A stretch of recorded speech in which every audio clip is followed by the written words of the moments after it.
Hello, Welcome. Today Beth. we're Welcome down to under sunny Sydney. Callaghan. Thank you for having me. Wonderful AJ Straight.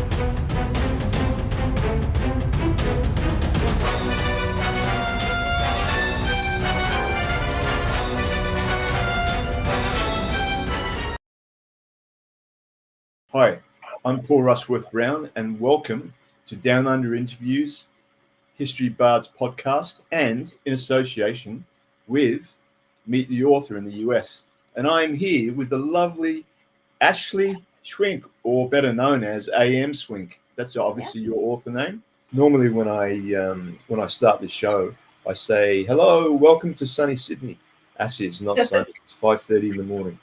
It's pitch black outside.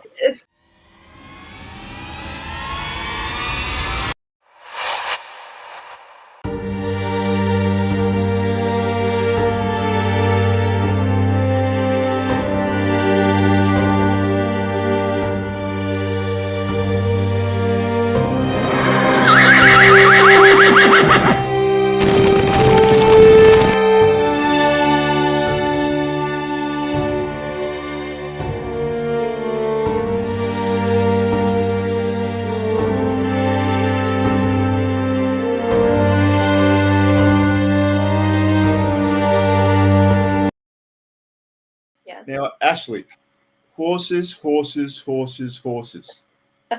Yes. Why the huge connection with horses? I don't know. That's a good question to ask. And I've just been talking about this to a number of people.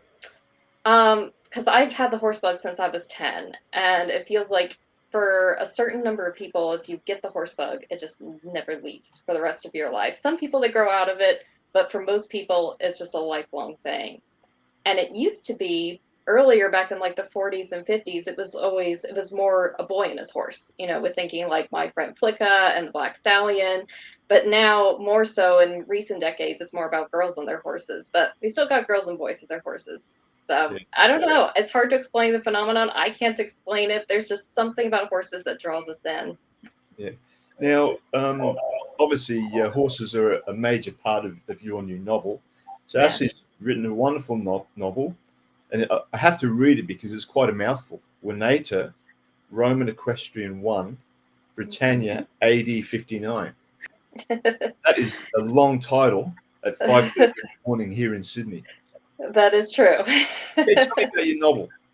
Okay, well, it is set in Britannia in AD 59, and it follows a Roman centurion who is very, very close to retirement. So he's not your typical romance hero in the fact that he's a bit older, he's getting on a bit, he's looking forward to retiring and getting away from where all of this fighting has been going on for the last 16 years of his life, which is Britannia. Which was invaded by Claudius's army in AD 43. And since then, it's just been one thing after another, with the Romans slowly infiltrating across Britannia, and they're meeting resistance out west, where the Western tribes are a bit more strongly adhered to their beliefs and superstitions than they maybe were over on the East Coast. And he's been dealing with different insurrections and things like that from the natives, who understandably do not want the Romans there. I mean, that's the case with any conqueror and conquered people throughout history. And so he comes across Luciana, who is this young British woman. She is a bit older herself. She's in her 30s. She's kind of put aside the things that her mother wants for her, and she's trying to find her own place within her tribe because she's a daughter of tribal royalty. And during all of that, they get embroiled with the Romans who are living nearby in the fort, and she ends up becoming Decimus's slave.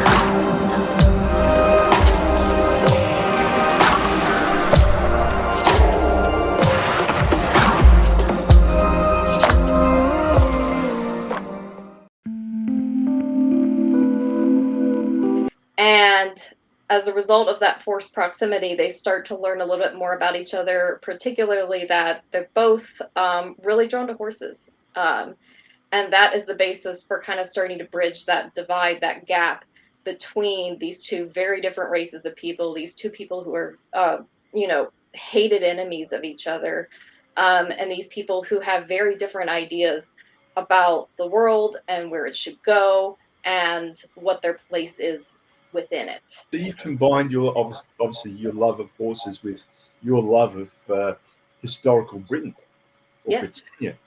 And Yes, I know exactly. from doing my research that you've actually spent quite a bit of time over in England. Did you I do have. your research over there, or did that come afterwards? It was part of the process. I feel like my research is still ongoing because I'm still working on the later books in the series, and so it's just been a continual process. Of course, it started with books because I started writing it during COVID, and as I started reading more and more and more, and I started filling out more and more notes in my notebooks, I was like, this could really be augmented by being on the ground and actually seeing these places firsthand, getting to see these artifacts close up, getting to see and experience kind of the more wild moors and things like that in and around Wroxeter, modern day Wroxeter, which is where Vericonium was situated. The people who work there get so excited and they're like, oh my gosh, let me show you absolutely everything. Oh, really? And so they showed me some really cool pieces in their collection that are kind of hidden from. Yeah, well, I had on your social media and some of the. I remember the Roman soldier shield. Yes. That was amazing. Oh my gosh, it's incredible. That was part of the Legion exhibit that the British Museum recently put on, and that shield is the only one that's survived completely intact to the modern day. And Yeah, you think right. how many hundreds of thousands there were of those, and that's Yeah. the only one that's managed to survive.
And I mean, because you see that type of thing on, on movies quite Hmm. often, but to Yes. see sort of like a picture, or especially for you to see it in real life, is Yes. amazing. And also things like there was I noticed there was a helmet, and Yes. I think recently they found a shoe, a Yes. yeah. There's loads of shoes. Um, Yeah. Go up towards if you visit the University of Glasgow, they have a set of exhibits within their museum on the university site that include a lot of finds near the Antonine Wall, and they have loads of intact shoes that survived because of the boggy conditions. So loads of leather shoes in startling condition. It's amazing. Yeah, it's amazing what they can find, sort of like especially around those types of areas like the bogs and Yeah, that just sort of like absolutely. seem to keep them intact. So Yes. give us a little bit of a okay. So you said that Luciana and Decimus were sort of like a bit older, and Yes. obviously there's some sort of a romance side story, sort of like in the novel. What Yes. why did you I mean most authors in that type of situation would make the protagonists sort of like younger and Mhm. that type of thing. Why did you decide to make them a little bit older? Well, for one thing, I'm a little bit older, so Okay. it's much easier to write from a perspective that I currently have. But despite that, despite her age, Luciana at the beginning of the novel is still quite immature. She still hasn't quite figured a lot of things out because she's led a relatively sheltered life, and Yeah. that's something that I can relate to as well. Um, and it's just the fact that you don't see that many. Like, I'm so tired of protagonists, especially in romance novels, where the female main character is 17 and her male love interest is 26 and he's ripped and he's got abs. And it's just the same people over and over and over again.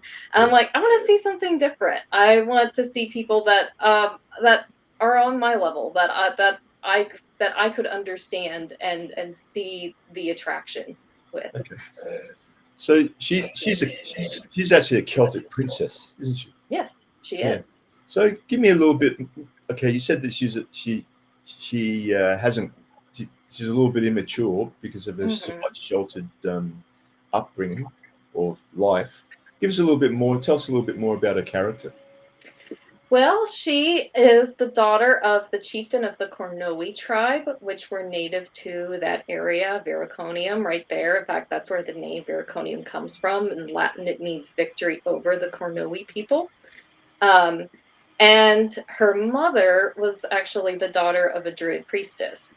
So she has this wealth of knowledge at her fingertips, but she's more concerned with doing things with her horse, not being told what to do by her parents.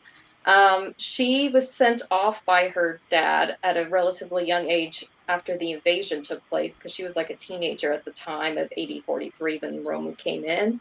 And he was like, "You're going to need to learn Latin and you're going to need to learn this because it looks like these guys are here for the long haul." So she got sent away to Londinium and learned Latin there at the hands of a Latin instructor, who um, like a number of unfortunate people in today's modern day and age, took advantage of her um, Immaturity. innocence. Yes, her immaturity, and so she had to learn some lessons the hard way in that respect. Okay. And so her and Decimus the centurion, they start off, I suppose, as enemies, and Yes, through obviously through the love of horses, this romantic story develops. Right? yes, yes. Um, At the same time, they've got cross purposes going. So who's going to win over the other one?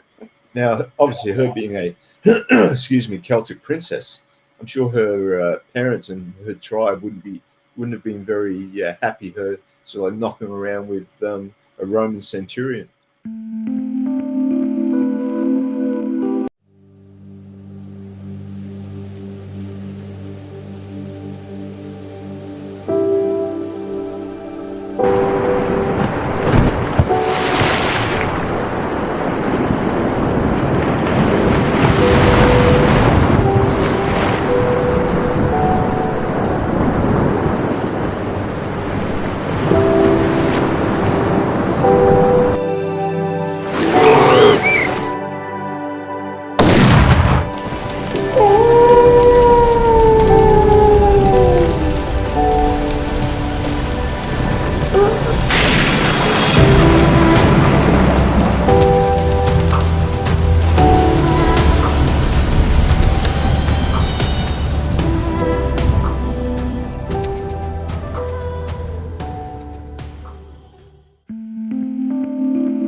Well, yes, but you would think that, but something does happen to her tribe very early on in the book, which is how she ends up enslaved. Oh, okay. So she's fighting for the survival and freedom of her tribe. She sees Decimus as her way to kind of, you know, ease her way out Okay, and so free her people at the same time. all right, so they become allies, romantic Maybe. allies. I think they would more argue that they're using each other for their own purposes. Okay, very interesting. All right, so you've got this love of horses. Yeah. What did you find was most difficult about writing the story? The thing I found most difficult about writing this story was literally just getting the words onto the page.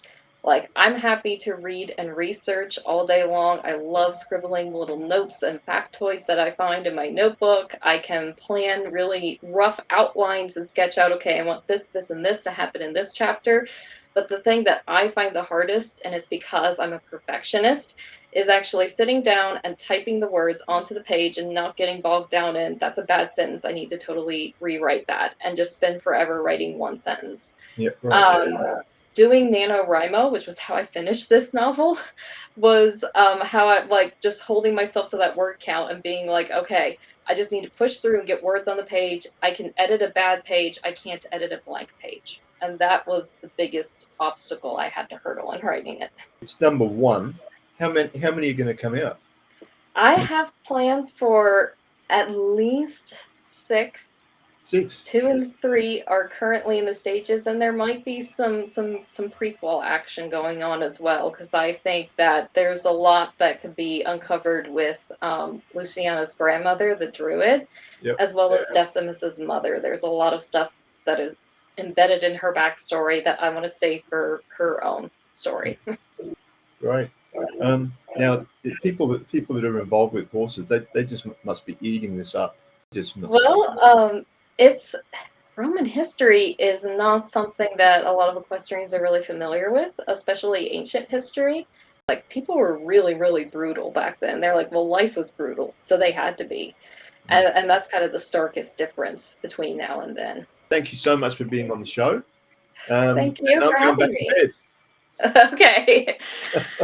Enjoy the rest of your morning.